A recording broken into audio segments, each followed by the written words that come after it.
Welcome to the overview of the 10 building blocks of Chinuch. These building blocks, essentially, I call them 10 building blocks of Chinuch. They essentially cover all the areas that we need as mechanchim, teachers, educators, to cover for our children. It's not the actual curriculum per se, it's more like a framework. So let's move to number 6. Number 6 of our building blocks, and this is my version of a brain. Why a brain? The icon here of a brain means to say memory. This is what this icon refers to. Memory. How much time do we put into teaching our children information? On a 0 to 10 scale, how much effort and energy, resources do we invest in teaching our children information, delivering information? And I think the answer is 0 to 10 scale. I would say 10, 12, break the scale. But here's a more painful question. How much energy, time, resources do we invest in helping children retain their information? Remember what they learned. Remember weeks, months, or even years later what they started. Oh, that's painful.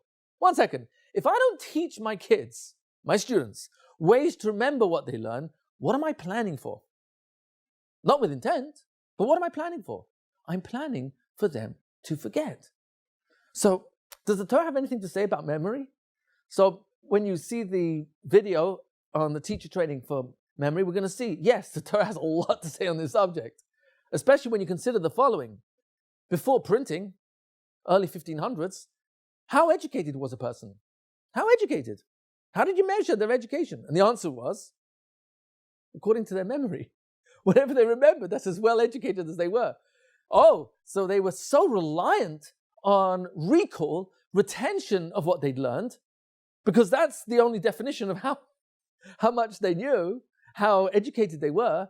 And, it's kind of sad because the printing press did a great service in enabling the masses, so to speak, to access information.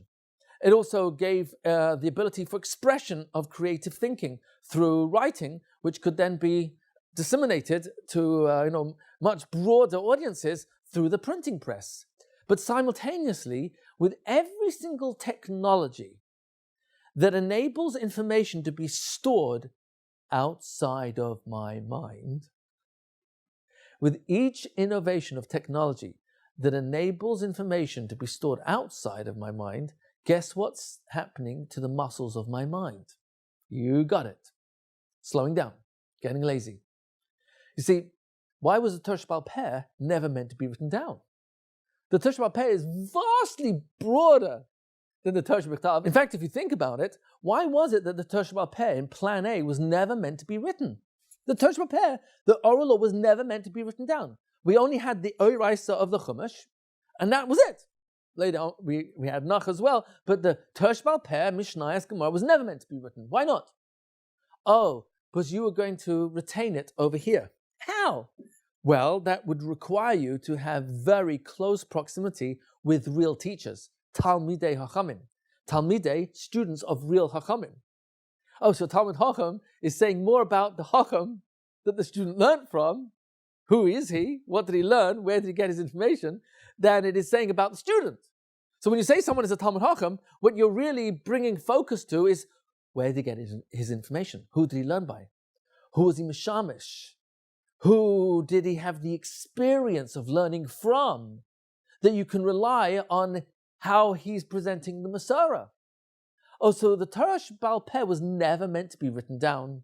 And so that was called a Hayra Shah. It was an emergency measure based on the political situation, the sociological conditions of Klal Yisrael at the time, with the Roman governorship of Eretz Yisrael and the impending Galus Edom, the upcoming exile, the Roman exile. Chazal saw, Baruch HaKodesh, that they had to write down the Torah Sheba'al Peh. They had to legislate the Shemona Esrei, write the Siddur. They had to legislate Mea Brachas, 100 blessings every day, beyond the one that the Torah mandates in the mitzvah of Birkas Hamazon. Chazal saw that they had to write down the Haggadah. Otherwise, the mitzvah of Higal Vincha wouldn't have a structure. Oh, so now we have the Seder night. It's organized based on the Haggadah, Lahagid, which is to connect the child to HaKadosh Baruch Hu through the story of Sipur Yetziat Mitzrayim, which is the greatest story of mankind. That a slave nation was removed from the most powerful empire in world history till that time, Mitzrayim, Egypt. And not only did the empire completely crumble with the 10 Makos, and almost the entire male population drowned, but this slave nation was revealed to by Kadosh Baruch Hu, the owner, creator of the universe, no less, and given instructions to be a light unto nations, that through those instructions, the whole world will come to recognize there's only one Be'er Olam. Oh, wow. Wow, that's very powerful. Yeah, that's the most powerful story. Sipur Yetziat Mitzrayim is the most powerful story. And without the Haggadah, we're going to lose how to tell the story. Oh, so Chazal did a lot of interesting innovations, if you want to call them, which were not new. They were to regain our grip on what we were losing. The whole concept of the Siddur is there was a mitzvah till then to talk to Kadosh Baruch Hu with your own words. Hitbodidu, to talk alone with Hashem, your own conversation of what's going on in your marriage and your health and finances and interaction with immediate family and extended family and this difficult child and this boss. And it's a conversation with the ultimate therapist, 1-800 Almighty. Rabbi Shalom, I'm going through a really hard time with this child. This teenager who invented teenagers driving me nuts.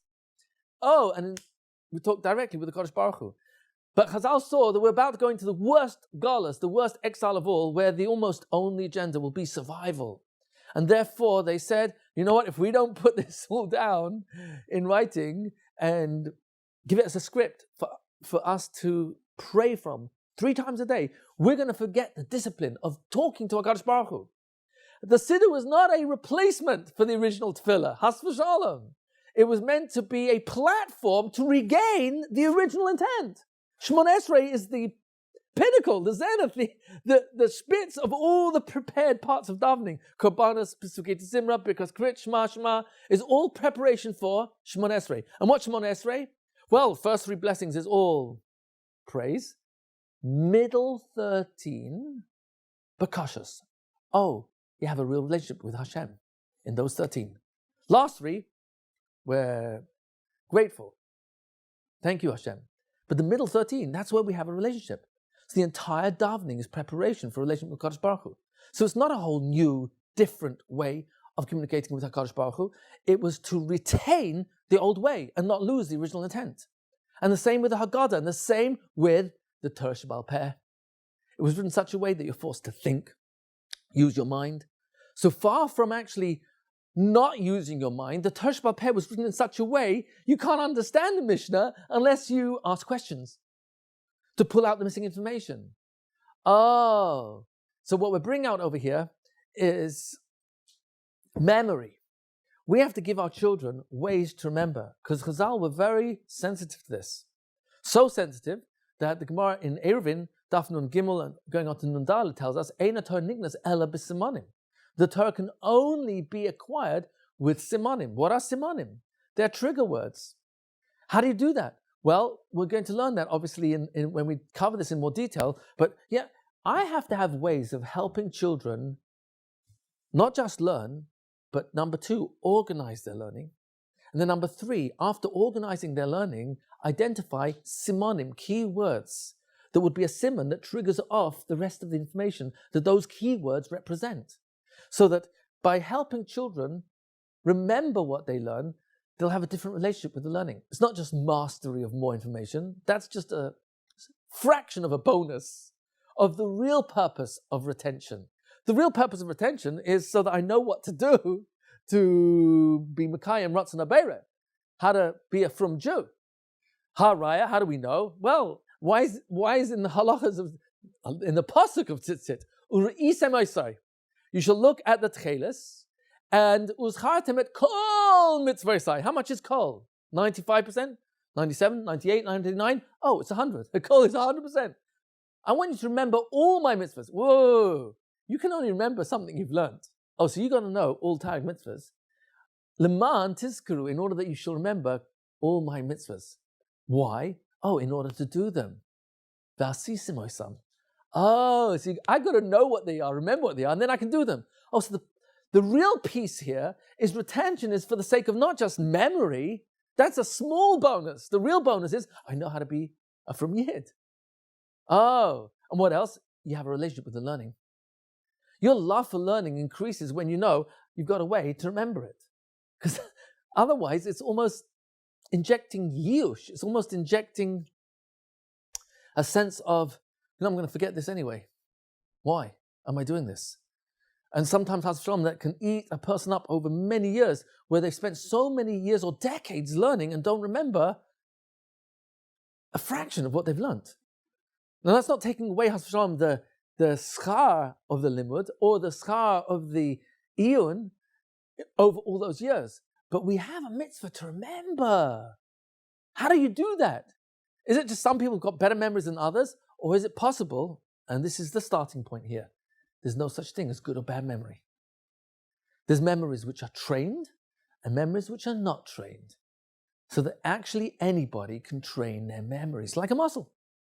Flex it, get stronger.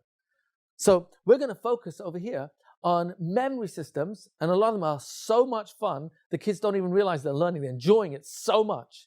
Because retention really is important. It's important to know how to be a from Yid. I've got to remember halachas, Tarek mitzvahs, and how they apply to me, but I also want to have a relationship with the learning. And if I forget what I learn, what's going to happen in the relationship? I'm divorced from it, Chas v'shalom, because I don't remember. So it's not over here anymore. It's somewhere deep in my memory. I don't remember what it is. Oh, so that's what this is about.